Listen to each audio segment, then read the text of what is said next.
We're live now. Yes, we are, I can tell. Call to order the budget meeting. First item we're going to take up is the roads, and then we're going to get into general discussion about the presentations to date. So, turn it over to you. Manager. I'll turn it over to our highway director to present to you her wish list. Lisa Suckledge, Public Works Director. I put together a list. So the amount you'll see in your capital improvement, I think, is somewhere in the $670,000 or $630,000 range, somewhere in there. I'm sorry, I don't have the exact number. But in years past, it's been one of those items that's fluctuated numbers wise, and I come up with a plan that costs more, and then I adjust it based on the amount that's funded. So in front of me, I have a $1.5 million plan, which is more than at this point is looking to be budgeted. So I don't know how you guys want to go about it.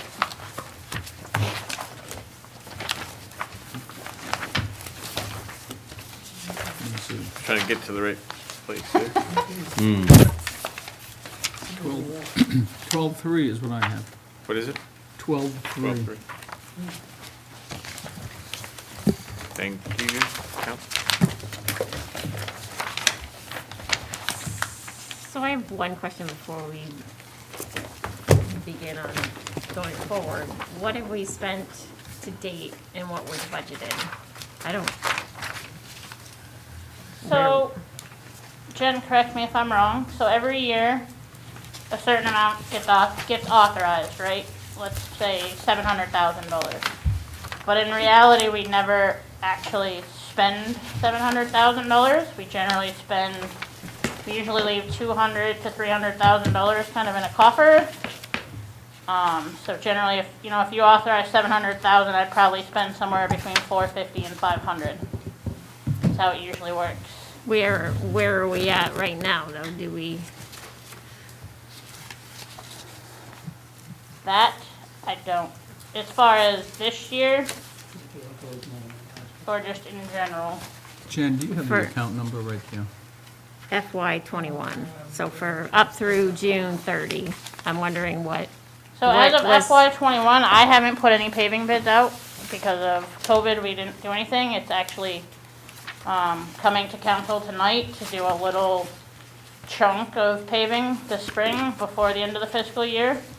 That total is about $270,000, I believe. And then I believe Jason might have done some traffic signal or other stuff. There's some money coming out of it for culverts. I think that's minor money. I think that's like $5,000.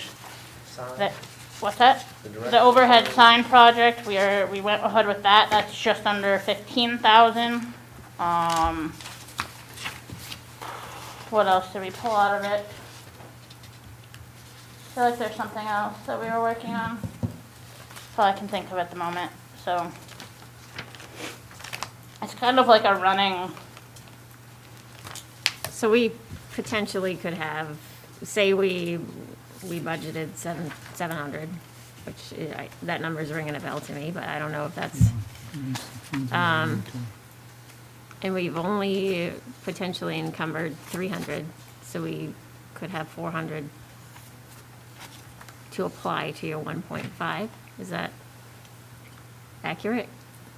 Possibly?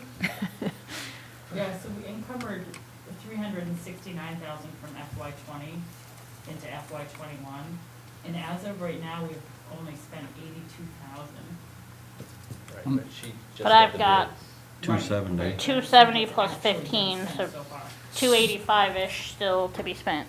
So just to back up, so that 369,000 that was fund balance that we carry forward into this fiscal year, Yes, plus we approved 700,000. So there was a little over $1 million. and we've only expended around 90. Is that accurate? Yes. Plus the items that are coming up tonight. Well, Good. Right. right. About 400. When you include the culverts and the, what else is coming up tonight and what we've already spent. So, we've spent 40%. With that being said, though, there's other items that are encumbered in there, other projects, like there's money encumbered for the Water Street Drainage Project, there's money encumbered for engineering services, and some of that encumbered money is already encumbered for specific items that we came to council for. So that money has a place to go, so what's the true balance?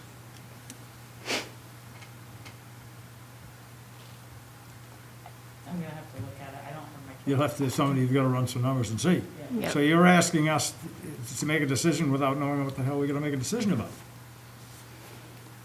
So in the past, the way it worked, my understanding, it's only my third year here, is that you guys approved a number, and we basically took that number and we spent 60% of it, and then whatever is left got encumbered and rolled over. And that's just how it worked, is you guys picked a number, let's say, and that's if you say 700,000, and then I spent $500,000, and the rest just got encumbered or whatever. There was no real, I believe some of it gets encumbered, Lisa, for winter breakdowns. well, some of it's encumbered, or some of it's basically, the reason I don't spend the full amount that you guys authorize in cases, it is in case of an emergency. Right. So if a road epically fails, we've got something. You know, 2 years ago, we used $15,000 worth of stone on the Colin Road. That's where it came from. We're working on your capital improvement program for the transportation improvement part, correct? Is that what we're discussing? Correct. Yes. So as far as maintenance items, that's, unless it's a major purchase, Mark, that's really not covered by this. Not for transportation improvement, No. no. No. And I would assume, yes, you've got projects that you've spoken for, so there has to be a certain amount of items that are encumbered already. And what we've spent, so.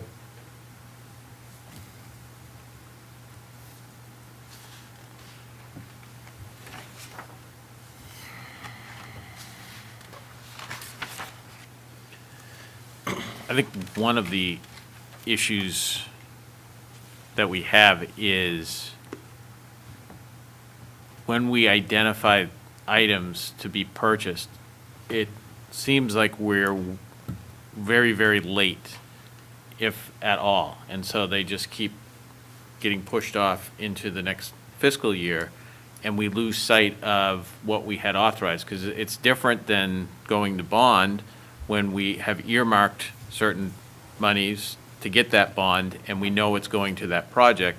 In this case, it's going to items that you're talking about, yet we're losing track of that, of the assignment of the funds. There's no list here saying, okay, these dollars that we approved last year are going to go for X, Y, and Z. And we're just looking at the end of the year of having money left over and it not being assigned anything. And I think we either need to create a fund that is a reserve to handle emergencies and have a certain amount that's put into a reserve fund for emergencies, and then the rest of the dollars are specifically assigned to items versus this kind of approach that this is what we think we're going to spend it on. If we're talking specifically about transportation improvement, that is hot top, road redo, certain other projects that we've discussed and had in there. That has a place it is going or should be going. So we're now sitting here and I'm listening that we had 1,070,000, we spent 200,000, we have some other encumbered funds. So let's say we're sitting on 800,000 from last year, we're asking for another 700,000, that's 1.5 million. We're close to $1.5 million that we are thinking about putting into roads. So we ought to have a plan ahead of us to do Franklin Street, Grant Street, or something, and not just go willy-willy here. So this is 1.5 right here that I have in front of me. But that's what I'm asking is how, in the past, you guys have never, from my experience, you guys have never dictated specific roads. You've dictated a dollar amount, and then I make that dollar amount work into my plan, right? So for example, my $1.5 million plan in front of me has a section of Gary Moore Road, a section of Happy Town Road, a section of Grant Street, including 1,300 feet of guardrail, redoing Chapel Street, the Water Street Drainage Project, bulk culvert, and drainage upgrades. The match for the MPI grant that I'm coming tonight to hopefully get you guys to authorize. The scoping for and engineering services for Oak Street downstream drainage, inspection engineering for the Water Street Drainage Project, finishing Pleasant Street, topping Twin Hill Road, Okay. and a contingency of about $100,000. Whatever you have in your sheet really matters not to this discussion. What matters in this discussion is that we've talked about the roads. You and your expertise and Adam know what is a priority item. And it would be my thought process that in your department, then you prioritize what you think is important with the money we give you, unless we have any other input, and then you spend it accordingly. That's how you come up with a willy-nilly about we give you a dollar amount, then it's your decision because of your expertise and Adam's expertise, what the hell needs to be done. Mark and I don't know unless we fall in a pothole. Right, and I think that's how it's gone before, is like you said, you guys have authorized a dollar amount, and then I look at my sheet and say, okay, it's either a fully authorized fully authorized list or a partially authorized list, and I make it fit. I Well- think where the problem may be, and where this confusion's coming in, is the previous city manager would not allow her to go forward with the plans that she had put forward for spending. And that's why projects have gotten Not done. not done, because she was told, and you can correct me if I'm wrong, but I'm fairly confident that I'm accurate, that she was told not to move forward, not to go in and expend those funds, because, and I know this, because one of the final things he told me before he departed was that Don't let her spend money. don't let her spend the local roads money until you get into the springtime, because essentially it was that emergency fund that you were just speaking to, Dale. So I think that's why we're now in a position where projects have gone uncompleted, not because Lisa didn't have the intent to get those done, but because she was told not to go forward with them. She was tied up by management. So you talk about the emergency fund. Pick a number that you think is realistic. You don't naming, and we're all going to throw it. If something changes, the council's going to have to act on it anyway. So pick a number of 100,000. Don't spend that, and then get the rest of the stuff done. Because as we sit here, all we're doing is delaying the project. You know that, and you've got a manager that makes a decision now. So we should be able to move ahead, don't you think? Which is why we just put out, or tonight I'm coming to you to authorize some stuff to hopefully get done before July 1st, so. So, go ahead.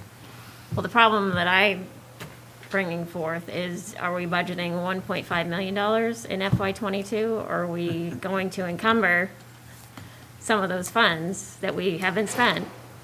And are we gonna budget $671,000, or how much, that's the number. That's the issue. Correct. I'm not questioning whether we have to do it or not. My question is, what haven't we spent? What can we roll forward? And what are we gonna include in this budget? Yeah, absolutely. And that's, we need that number. We need to know how much is going to be left unspent, projected, to know how much you're requesting of the 1.5. If we have 700,000 to move forward, then we Right. need to move it forward. The and I'm not trying to be critical of you, I'm trying to understand the process, and part of it is also, the taxpayers, we all know that roads are a huge number one, if it's not first, it's a close second issue for the citizens. And when when the council appropriates dollars to improve those roads, that's the expectation that the citizens have, is that we're gonna follow through as a city to do that. So it's about also the magnitude of all those projects. Are you confident that all of those projects can be done within this fiscal year? 90% of them? Of the current fiscal year? No, No. FY22. Okay. Because it gets into this, are we going to appropriate more dollars in a particular year for projects that can't be completed? And I know it's not a perfect, you're gonna run into all kinds of challenges, and you may not meet your mark, but I do think it's important that the projects are able to be completed so that you can then put the timetable in place, you have access to the dollars, you prioritize, Yep. but that we don't overtax for projects that we're not going to complete. Yep. So the last 2 years, if you don't include this current year, sort of, part of the reason things, for the most part, my projects have gotten done the last couple years, except for we added Oak Street, which then took the place of another one, and then current fiscal year where we changed out Water Street for another one. So yeah, there's always, and that's it, it's a moving target, right? I can plan for one thing, but then something deteriorates faster than I was planning, and you're gonna readjust. And so as far as most of it getting done, I think so. A couple, not this past year, but the year before, we did use a lot of the encumbered money from previous years, and we spent more on roads than we had in, probably, 5 years before that. So we have been making some progress. And I think every year we have encumbered whatever's left over in local roads has been encumbered the full amount and rolls over to the next year. So yes, whatever ends up being left would go on top of whatever you were potentially authorized in this budget. So just to follow up on his point, so that $1.5 million list, you feel if we gave you all the money today, you could get those done by June of next year? Majority of it, yes. Like, for example, and we'll get into this in the council meeting, the $475,000 MPI grant match. The DOT grant doesn't actually become effective until January 1st, 2022. So, we would say the 475 isn't going to be spent in FY22 because I got to design it and then go to construction in probably year 2023, not FY23, year 2023. So it's not going to be fully expended, but it's going to be fully, Committed. Committed. authorized. Yeah, Right. that makes sense. Yeah. So, but outside of that, the most of it, yeah, it's just a matter of getting it out to bid and getting some engineers in to start doing some of the engineering work we need for drainage and that kind of thing. Are you having an issue with subcontractors, getting subcontractors and getting bids I back? got decent bids for the paving that I put out like a month ago to be done before July 1st, so Good. It's gonna get busier, but it's fairly typical. The benefit is if we put, once we put something out to bid after July 1st, we have, this summer and fall to get it done or next spring. So even if somebody is right out straight this fall, we can always do it in the spring. And the 475 matching, that's gonna be part of the 1.5, or you're coming back tonight to ask for an extra? The 475 is part of my 1.5 on here. Okay.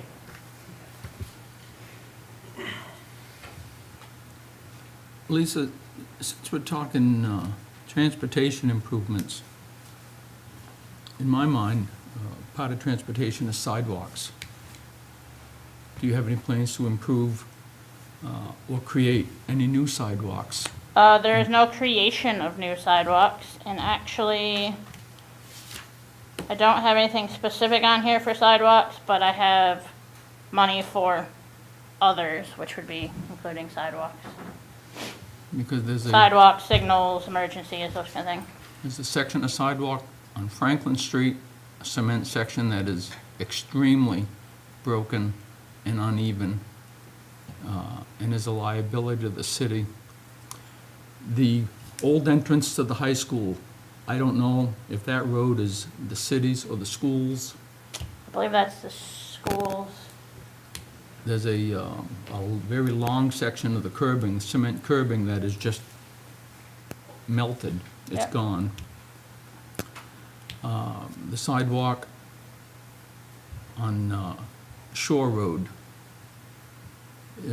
a lot of that is in shaky condition. And a long section of sidewalk, which a lot of people walk, probably the most that I know of, on High Street, from Foster Street out to out to Main Coast Mall. That sidewalk is in horrendous condition, has been for years. Can we get some of these transportation improvements, i.e. pedestrians, focused on sidewalk maintenance? Transportation, to me, like I said, it's not just cars, it isn't just roads. No. No. I would agree.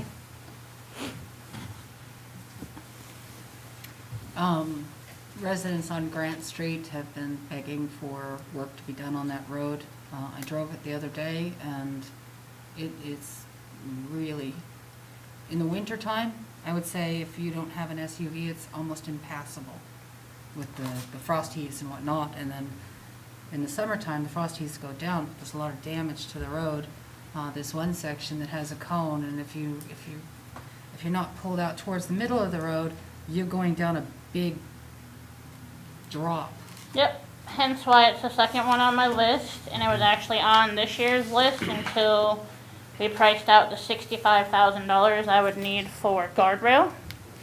And so it got pushed off until we can get a guardrail expert out here to talk about it, because that road, part of the reason that road's so frost heavy and bumpy is because it's right on ledge.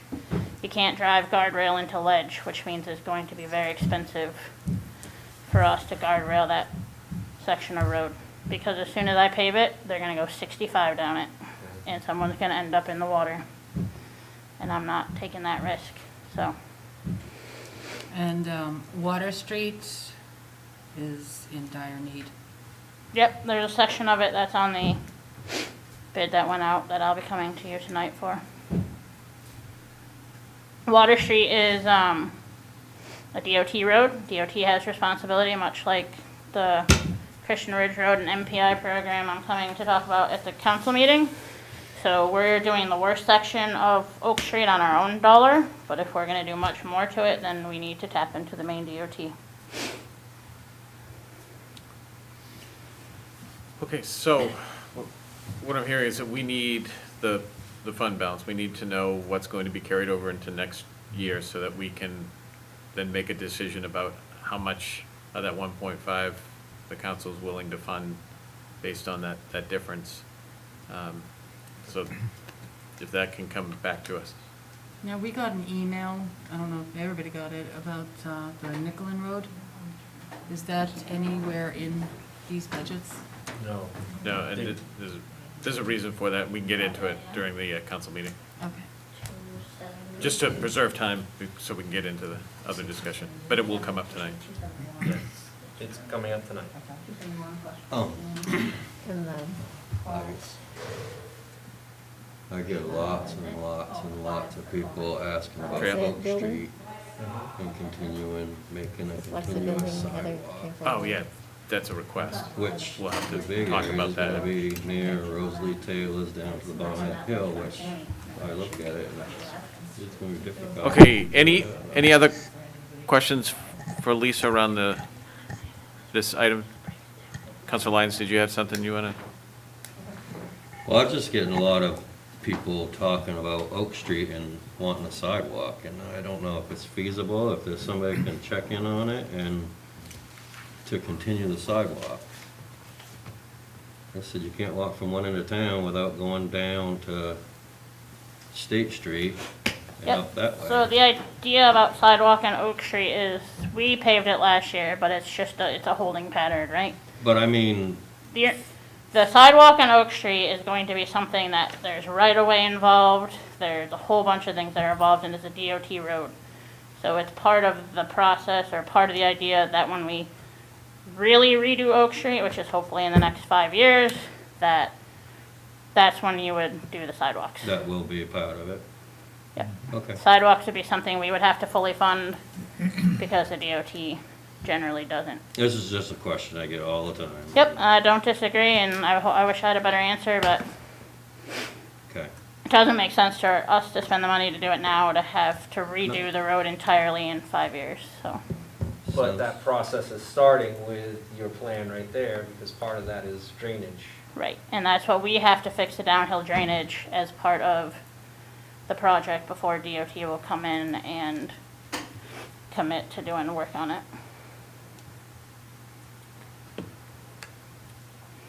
Speaking of sidewalks, I got an email from someone who lives on Water Street near Dead River. Yep. And they walk to work, but there's no sidewalk where they walk to work. And Well, they've got small children, they're going There in a baby is carriage. sidewalk the whole way Water Street to Main Street, but I am assuming this person goes up Franklin Street because it's shorter, because I think I know who it is. There is sidewalk, it's just longer.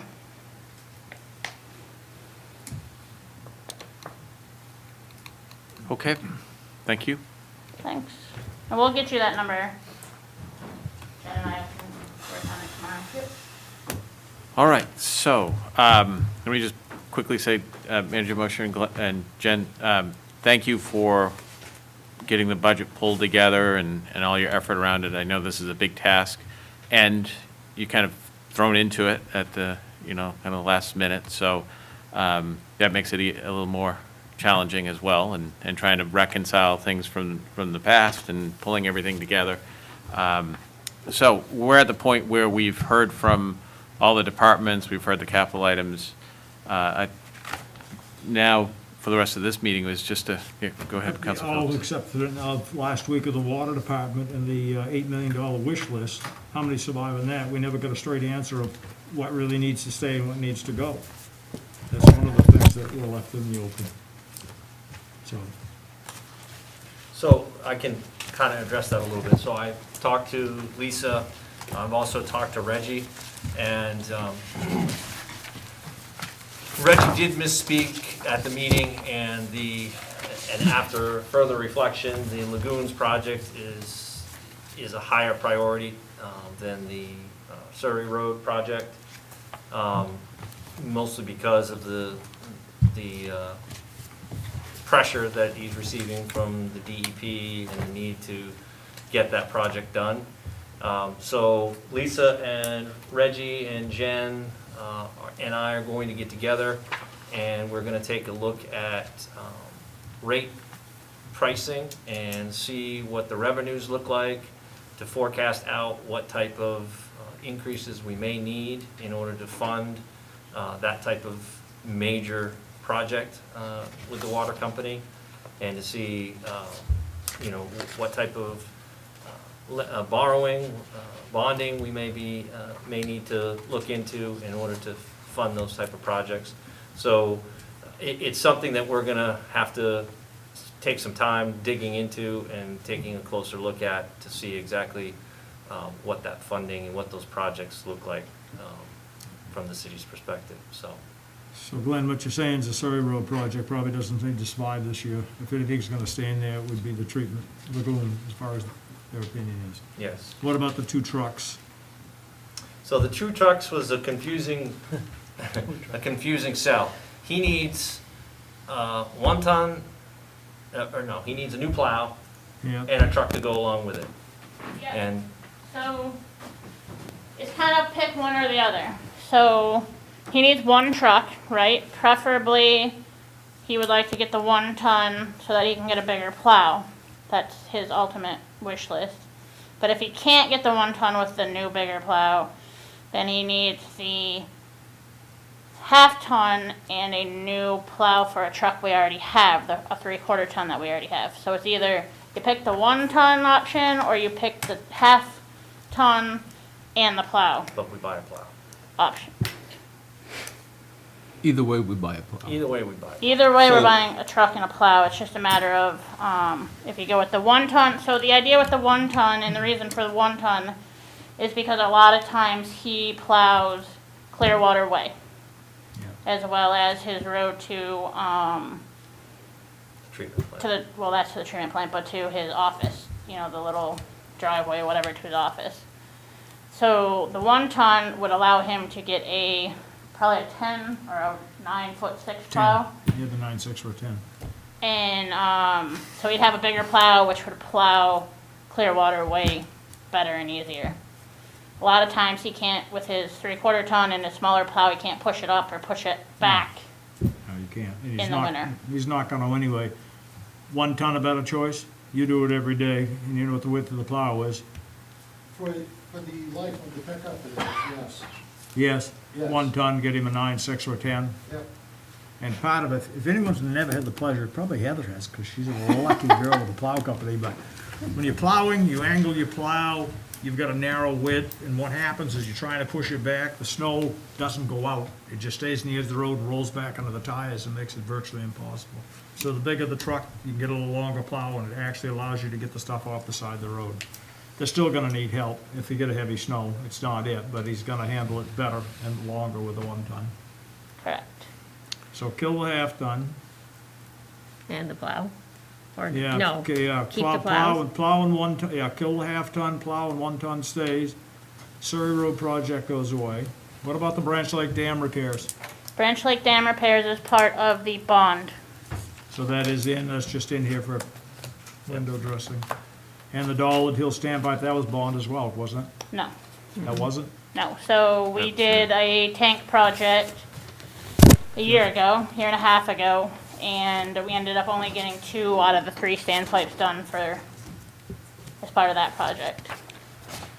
So I've got a question about the lagoon project, and it's really about timing and process.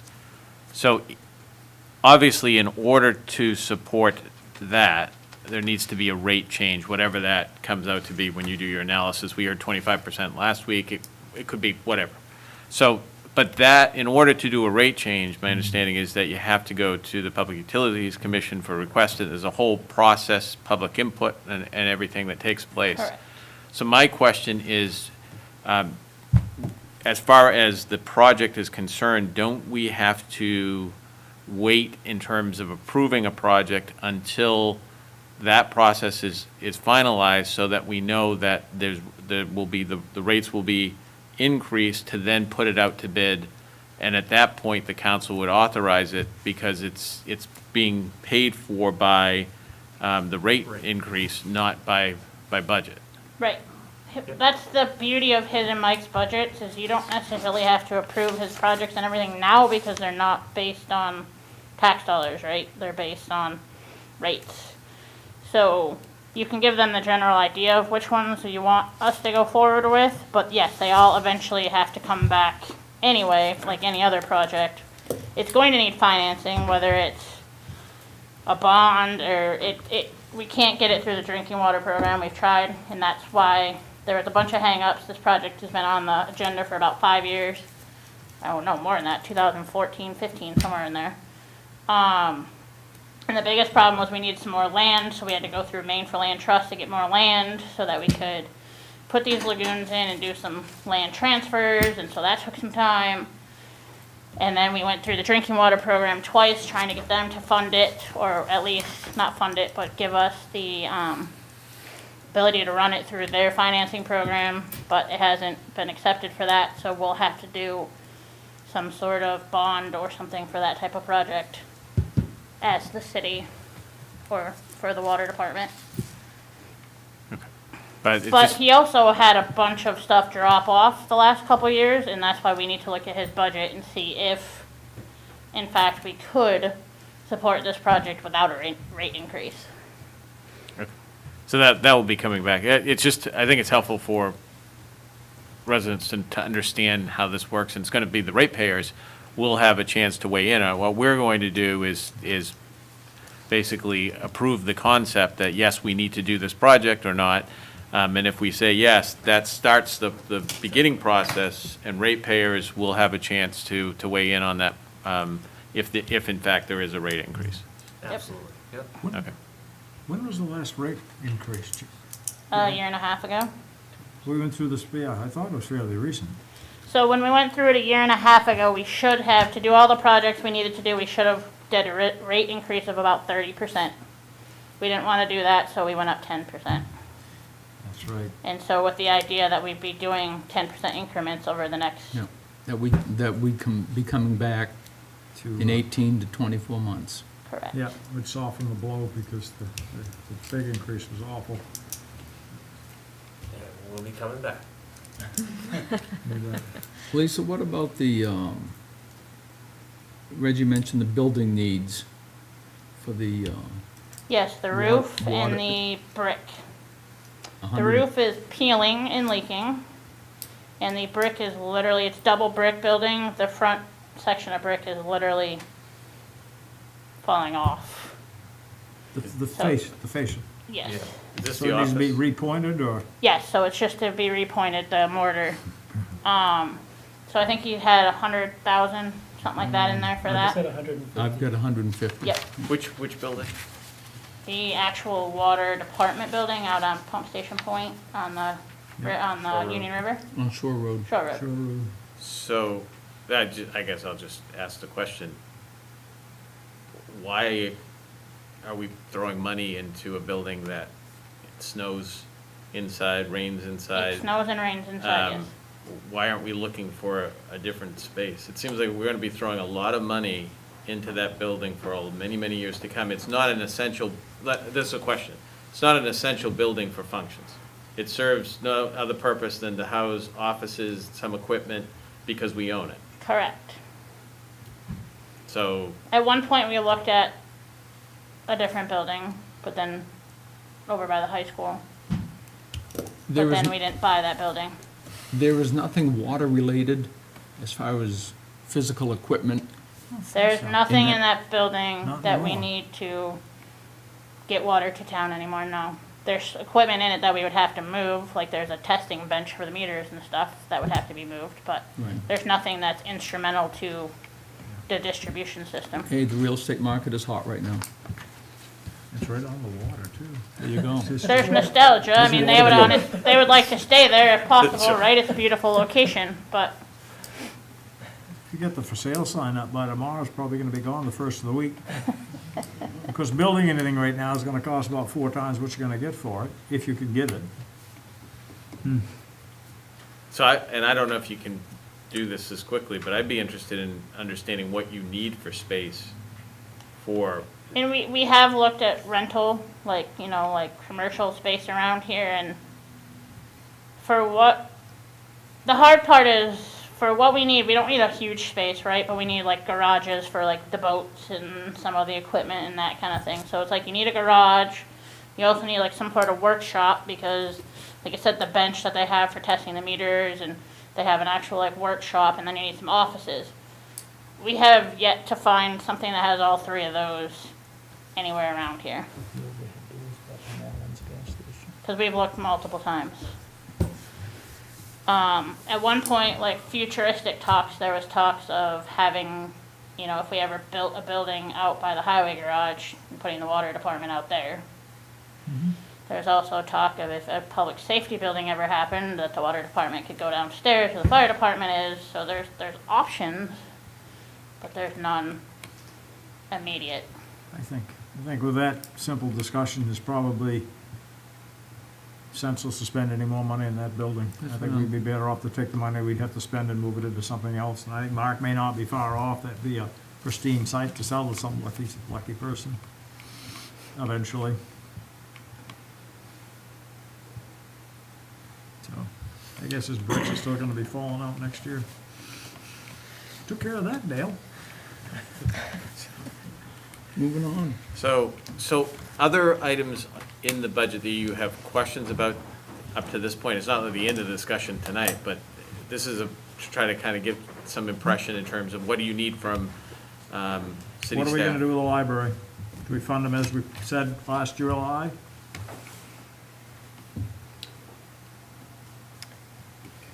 Have they gotten back with anybody about why they, remember what you said, just present us with why they needed more money, and did anybody ever get back in contact with anyone? I did have a conversation with Amy Thursday after the department head meeting.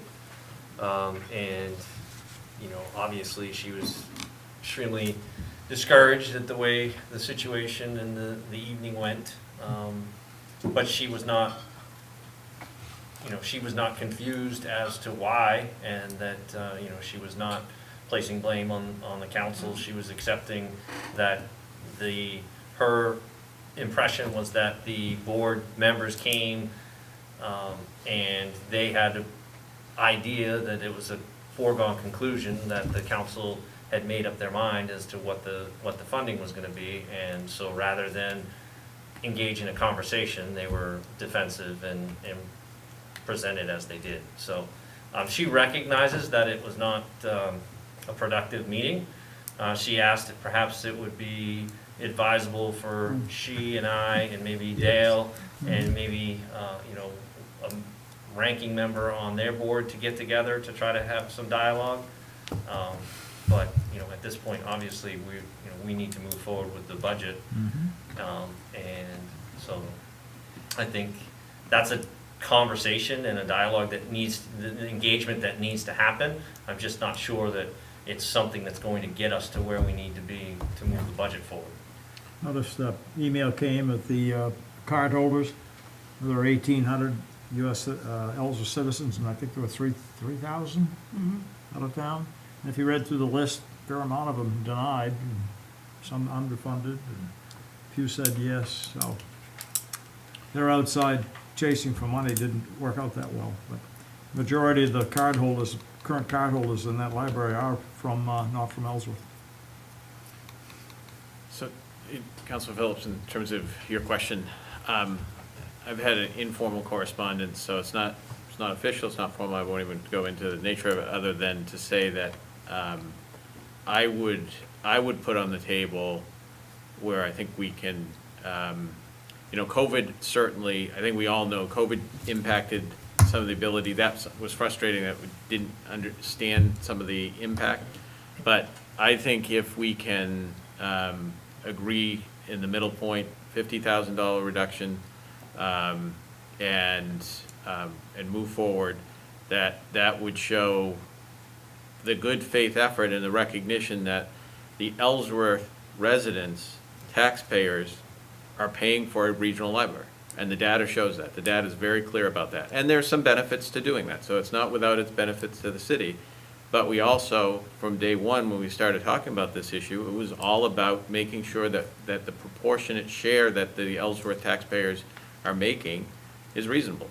And we've inched forward. So that's where I would personally put on the table, is to say, let's reduce it by $50,000. And so.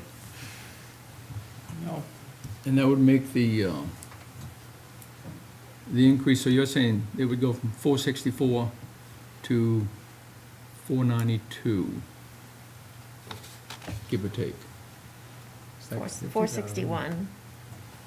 So that would go to 510, 511. Yeah. I thought she was 542. The request was for $540,000. Right. But that's fully funded. It's funded. Section 13. I don't know the number that was in her presentation, but this is what's in the budget, 461, 872. But how, So this is, what's in here is the manager's budget. From last year, that we That's correct. okay, less than. so it would be, So the manager's budget reflects a $100,000 decrease, correct? Correct. So that's what we're seeing. So the 588 is with 100, so it would put 50,000 back into that. She's asking for 545. 45. Okay.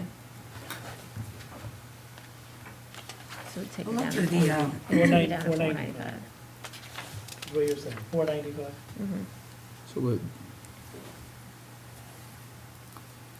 A lot of the fixed expenses, with the exception of labor, are going to be there, whether it's a regional library or a local library.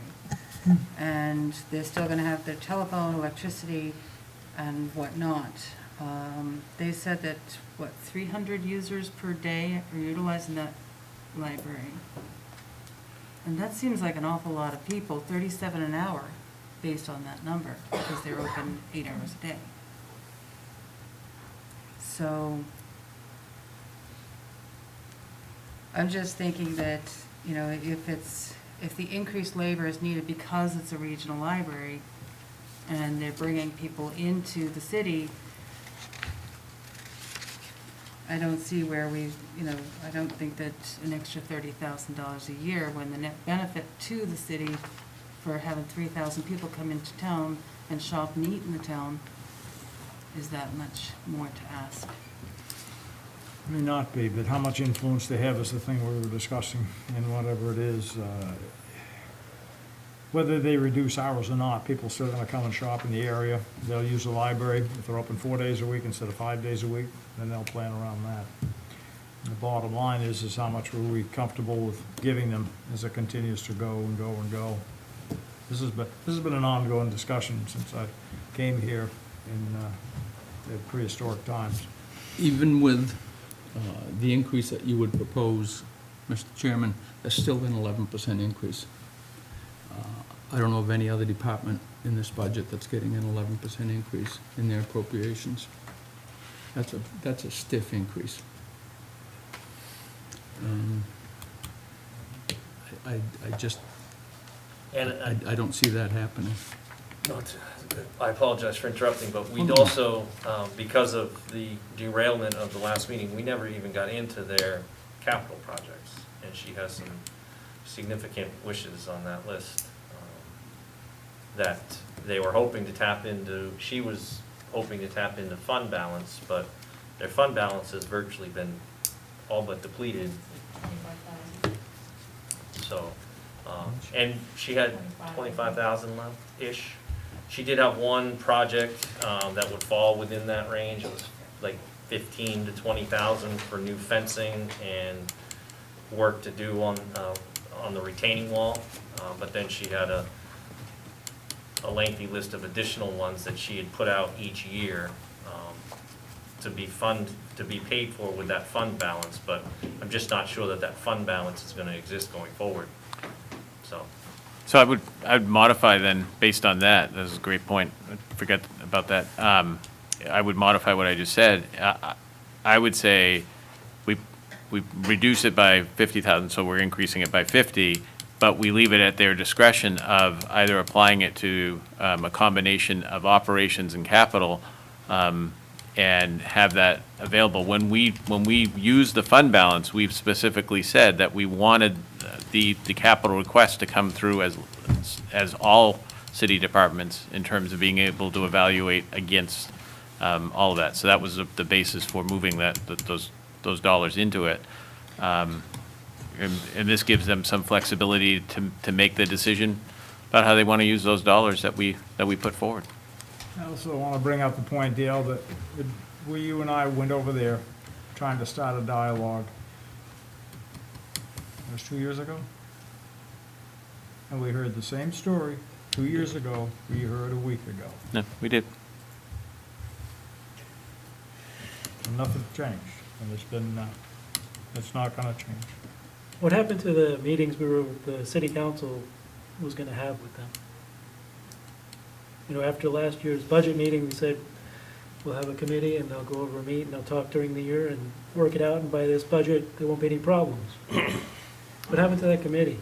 We had One meeting. one via Zoom, and then there was no other meetings And I after couldn't that. be unmuted during the Zoom. Every time they unmuted, it would remute, so.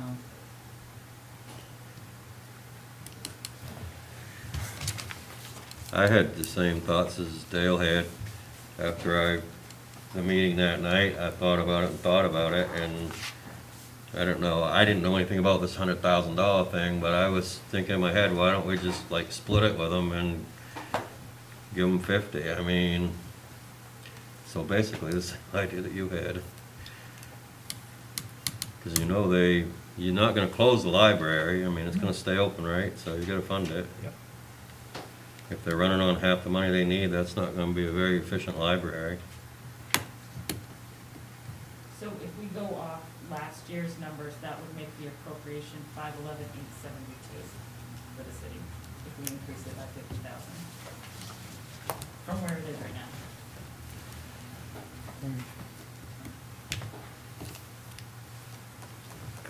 What was that number, 511? 511,872. Because last week at that meeting, Amy brought forward numbers that That weren't were what? different from what we Yeah. had, so I'm not They were exactly sure very what different. happened. That still comes out to $64 per resident. I'm basing the number of residents on 8,000 people. But if you live out of town, if I'm not mistaken, unless the town gives a donation to the library, a user card is $25.